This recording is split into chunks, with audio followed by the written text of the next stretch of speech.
पायल झा और आप देख रहे हैं मुंबई आउटलुक।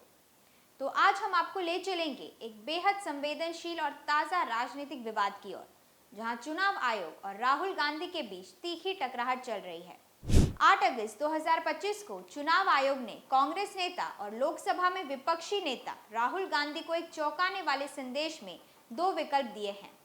वोट चोरी के उनके आरोपों का समर्थन करते हुए शपथ पत्र पर हस्ताक्षर करें या फिर देश से माफी मांगे, क्योंकि आयोग ने उनके आरोपों को बेतुके कहा है। चुनाव आयोग का कहना है कि यदि राहुल गांधी को अपने स्वयं के विश्लेषण और निष्कर्षों पर विश्वास है तो एक औपचारिक घोषणा दस्तावेज पर हस्ताक्षर में कोई परेशानी नहीं होगी चाहिए। यदि वे ऐसा नहीं करते तो ये दर्शाता है कि शायद वे अपने दावे पर विश्वास नहीं करते। ऐसे में माफी मांगना ही उचित रास्ता होगा। ये मांग कर्नाटक, महाराष्ट्र और हरियाणा जैसे राज्यों के सीईओ द्वारा की गई है, जो राष्ट्रीय लोकतंत्र व्यवस्था की विश्वसनीयता बनाए रखने की जिम्मेदारी से न्याय करते हैं। कर्नाटक सीईओ ने इस औपचारिक शपथ पत्र में विशेष विवरण मांगा। यह विवरण, जिसमें वोटर रोल से जुड़े नाम, भाग, कर्म संख्या शामिल हो, साथ ही एक चेतावनी भी है। झूठा बयान देने पर सेक्शन 227 के तहत 7 वर्ष तक जेल और जुर्माना हो सकता है।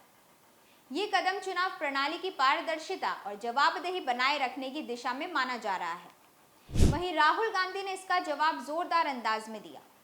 बेंगलुरु में कहा कि उन्होंने संसद में संविधान की शपथ ली है, जिसका एक प्रति वह हाथ में दिखाकर कह रहे थे, मैंने लोकतंत्र की रक्षा की शपथ ली है।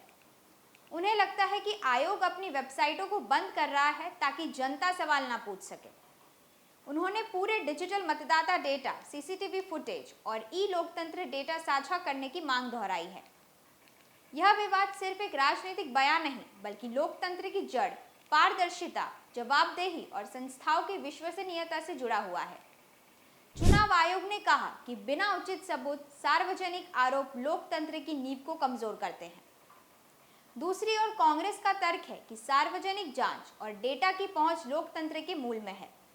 अब सवाल यह है कि राहुल गांधी किस विकल्प का चयन करेंगे।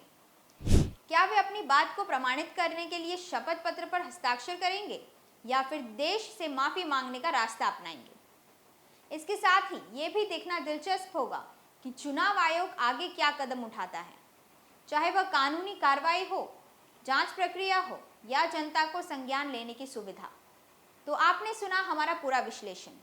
अब जरूर बताएं कि आपको इस विवाद में सबसे महत्वपूर्ण कौन सा पहलू लगता है। क्या लोकतांत्रिक संस्थाओं की जवाबदेही या सार्वजनिक आरोपों की सत्यता। नीचे कमेंट सेक्शन में अपनी राय जरूर बताएं और अगर वीडियो पसंद आया तो लाइक और सब्सक्राइब जरूर करें। धन्यवाद।